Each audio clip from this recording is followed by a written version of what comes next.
the resin is sort of you spray this stuff down, and you can do a little here and more there. You can do various amounts of it, and you could, maybe if you're me, I'd go out there. I wouldn't put any on the bottom. I'd put a little very, very light coat around the middle, and maybe even a little bit more around the top. And I would sort of have this varying levels of application in the corner. And that would be a stopgap. That would be a placeholder until we get the answers with this car. Yeah, I mean, Denny was vocal. I actually, I don't know if you listened or heard Denny's comments. He was very anti-resin. But at the same time, on Door Bumper Clear, I thought Carson, host of ours, was on the show this week, and he was like, I'd like to see what the resin would do. But then again, TJ Majors just, abruptly go, nope, not the answer.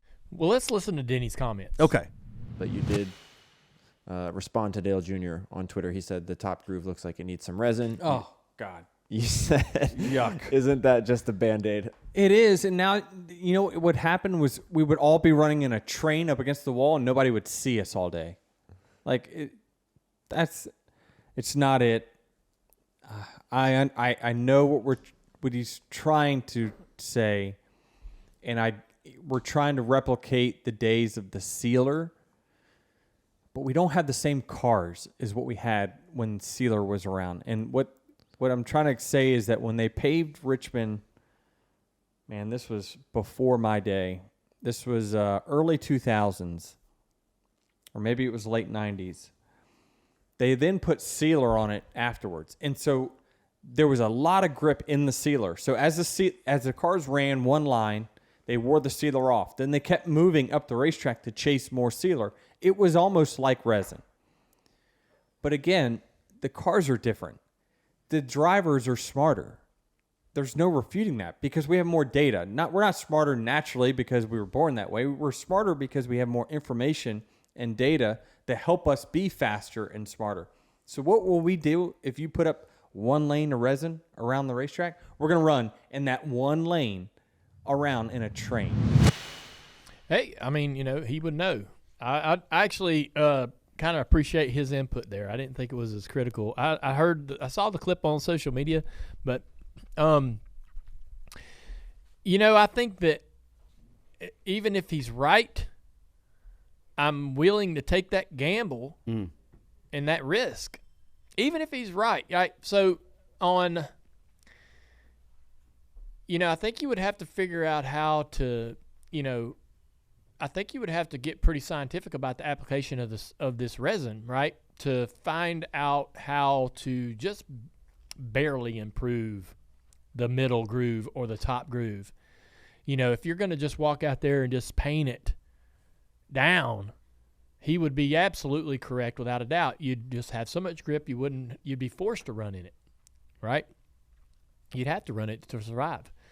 But if they could figure out a way to water it down somehow, to where that application was just bumping up that grip just a little bit, maybe there's a way for them to find some kind of a solution, like I say, until we can fix the car, right? He says, hey, that's a Band-Aid. The problem is the car, the tire.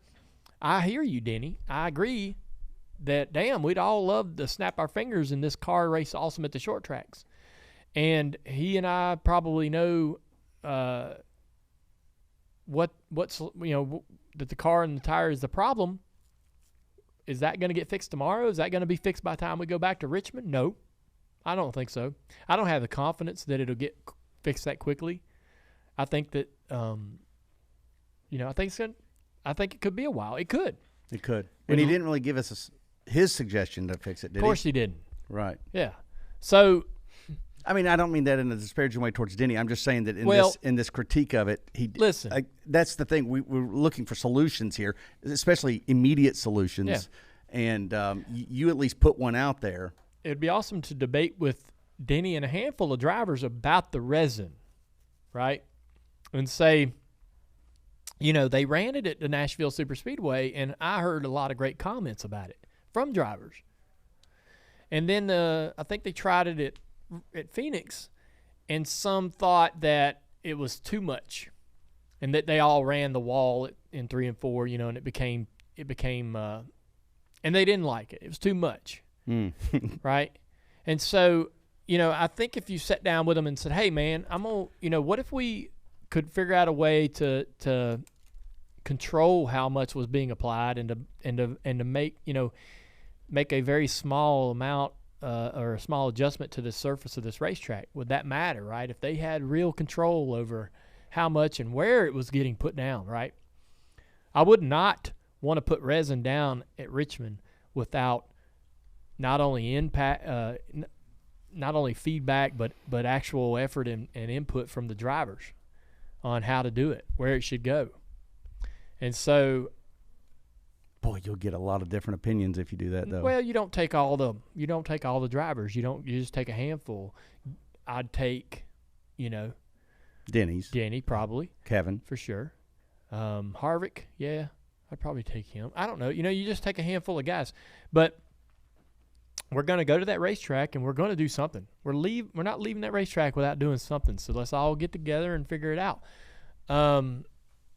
Now you have to have the track on board, and they probably wouldn't. They probably wouldn't be, but it would be their bill. Yeah, but I tried to, figure out a way to make sure listen, Denny's not wrong. I agree with what he's saying, but damn it, we can't go back and do this again.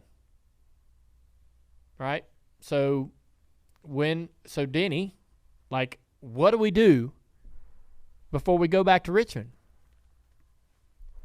Give me those answers, right? Tell me, all right, Denny, here's the tools in the toolbox. And, if your car's not different, if the car doesn't change and if the car's not better and we don't find answers there and we don't find answers in a tire, we got to get, if we can't have either one of those two, what is left? What are you going to do to make the racing better?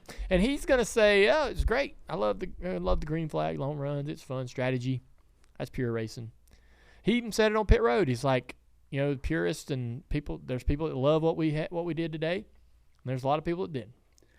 Help me understand this. It sounds like though you and Denny are actually talking about two, not different things, but separate. He's talking about you go put resin down, along the top, and everybody runs that line. If I heard him right, that's what he said. But you actually are suggesting that there's some sort of application of resin,